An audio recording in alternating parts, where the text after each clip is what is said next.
brought to you by Nova शुद्ध घी। जब जब खाए दिल खुश हो जाए, सदियों का नोवा शुद्ध देसी घी, सपना स्वस्थ भारत का। I love घी घी घी घी घी।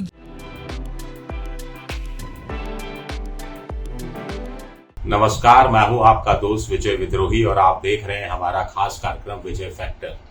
प्रधानमंत्री नरेंद्र मोदी ने कभी सपने में भी नहीं सोचा होगा कि जिस सितंबर महीने में उनका जन्मदिन आता है, उस सितंबर महीने में उन्हें अपनी प्रधानमंत्री काल के 11 साल की सबसे भारी चुनौती, सबसे ज्यादा मुश्किल का सामना करना पड़ेगा।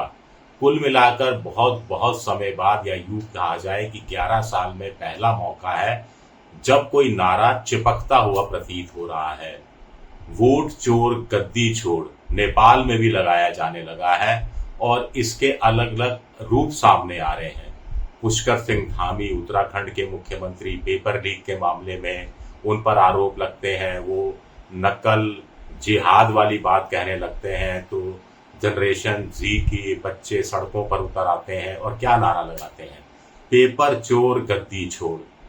तो मोदी के लिए जो दीपांकर भट्टाचार्य, जो एमएल गुट के नेता हैं बंगाल के माफ कीजिएगा बिहार के अंदर, उन्होंने नीतीश कुमार के लिए ये नारा शुरू किया था और वो अब प्रधानमंत्री पर चिपक गया है। राहुल गांधी ने इस नारे को अपना लिया है और हर जगह इसी बात का शोर शराबा किया जाने लगा है। तो ये बड़ा गंभीर किस्म का नारा है जो मोदी की व्यक्तिगत छवि पर को नुकसान पहुंचाता है, जो मोदी सरकार को नुकसान में लाने की कोशिश करता है। एक नारा पहले भी लगा था, चौकीदार चोर है, लेकिन वो चिपका नहीं था क्योंकि कोई सबूत सामने नहीं थे। लेकिन वोट चोर गद्दी छोड़ में नारे के सबूतों के आधार पर यह नारा लगाया जा रहा है और जो सबूत राहुल गांधी ने पेश किए, चुनाव आयोग उसका माकूल जवाब नहीं दे पाया, उसकी जांच तक कराने के लिए तैयार नहीं है और धीरे धीरे लोगों में ये धरता जा रहा है कि कुछ ना कुछ तो गड़बड़ है। दूसरी बात है कि जनरेशन जी को बदनाम करने की कोशिश जिस ढंग से हो रही है बीजेपी आईटी सेल की तरफ से, जैसे कि ये देश में अराजकता पैदा करने की कोशिश कर रहे हैं। ऐसा प्रतीत हो रहा है कि जैसे ये जो 14 से 28 साल के लड़के हैं, बिल्कुल आवारा किस्म के लड़के हैं और उकसावे में आ रहे हैं राहुल गांधी के, और आगजनी पर उतारू हैं, खून बहाने पर उतारू हैं, तख्ता पलटने पर उतारू हैं। और तीसरा, जिस ढंग से वोट चोर गद्दी छोड़ नारे का जवाब ढूंढने की कोशिश की जा रही है, वो सब बहुत इम्पोर्टेंट हो जाता है कि बीजेपी को भी, मोदी को भी, मोदी सरकार को भी, संघ को भी धीरे धीरे लगने लगा है कि ये नारा जड़ पकड़ता जा रहा है। अब इससे ज्यादा बड़ी सबूत क्या हो सकता है कि अमित शाह बिहार जाते हैं, पार्टी के कार्यकर्ताओं का सम्मेलन में बोलते हैं कि राहुल बाबा किस उद्देश्य से यात्रा कर रहे थे बिहार, वोटर अधिकार यात्रा, तो उन्हीं के कार्यकर्ता कहते हैं वोट चोर का मुद्दा बना रहे थे, वोट चोरी का मुद्दा बना रहे थे।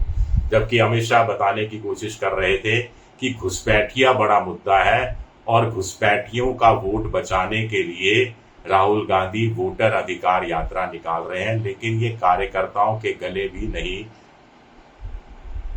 बढ़ रहा है। तो इतना सीरियस नारा हो जाता है।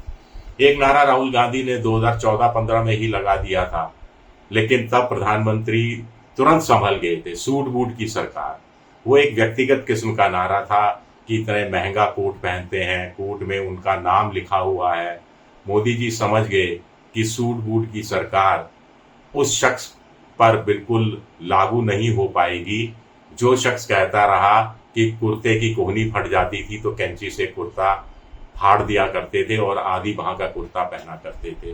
तो ऐसे में इतने सीरियस डैमेज हो, इससे पहले डैमेज कंट्रोल कर लिया गया। गुजरात के ही शायद 2 लोगों ने उनका वो कोट, पता नहीं अगर ठीक याद नहीं, 5 लाख या 6 लाख या 7 लाख रुपए में खरीद लिया था, नीलाम कर दिया गया था वो कोट। और सूट बूट की सरकार के आरोप से प्रधानमंत्री ने हमेशा के लिए छुट्टी पा ली थी। लेकिन वोट चोर गद्दी छोड़, पेपर चोर गद्दी छोड़, नेपाल में भी लग रहा है कि गद्दी छोड़ गद्दी छोड़ गद्दी छोड़। तो युवा जब सड़क पर आता है, बदलाव की मांग करता है, व्यवस्था में परिवर्तन चाहता है, तो उसका दो मतलब होते हैं। एक ये, वो वास्तव में ऊब गया है, मौजूदा सत्ता से थक गया है। दूसरा, मौजूदा सत्ता को जिस उम्मीदों पर वो सत्ता में लेकर आया था, वो उम्मीदें धराशायी हो गई हैं, शीशे की तरह बिखर गई हैं।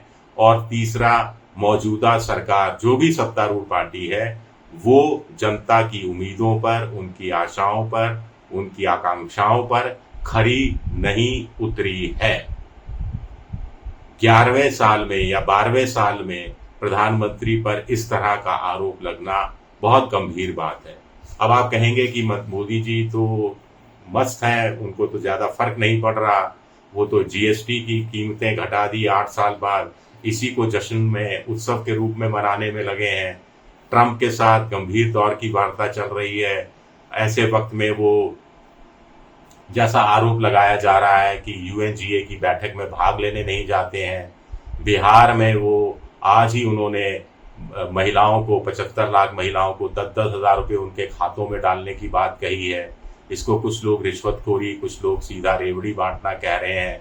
जो भी कहते रहे, मोदी जी को लगता है कि अगर चुनाव जीत गए, चुनाव आखिरी पैमाना है, अगर आप चुनाव जीत जाते हैं तो विपक्ष का हर नारा धराशायी हो जाता है। अगर आप चुनाव जीत जाते हैं तो आपने जो भी नीति बनाई हो, जो भी रणनीति बनाई हो, जो भी फैसला लिया हो, वो गलत हो, सही हो, जनता की मुहर लग जाती है चुनाव जीतने के साथ ही, और जनता एक बार फिर आप पर यकीन करना शुरू कर देती है। तो ये उम्मीद नरेंद्र मोदी को बिहार चुनाव से है। उन्हें लगता है कि बस 1.25 महीने की बात और है, नवंबर के मध्य में चुनाव हो जाएगा। वहां अगर एनडीए जीतती है तो वोट चोर गद्दी छोड़ का नारा भले ही विपक्ष दुगने जोश से लगाए, लेकिन उसका असर कम हो जाएगा। लेकिन अगर एनडीए हार गया, अगर महागठबंधन जीत गया, तो मोदी जी किस स्थिति में पहुंचेंगे, मोदी सरकार किस स्थिति में पहुंचेगी, ये देखना दिलचस्प रहेगा।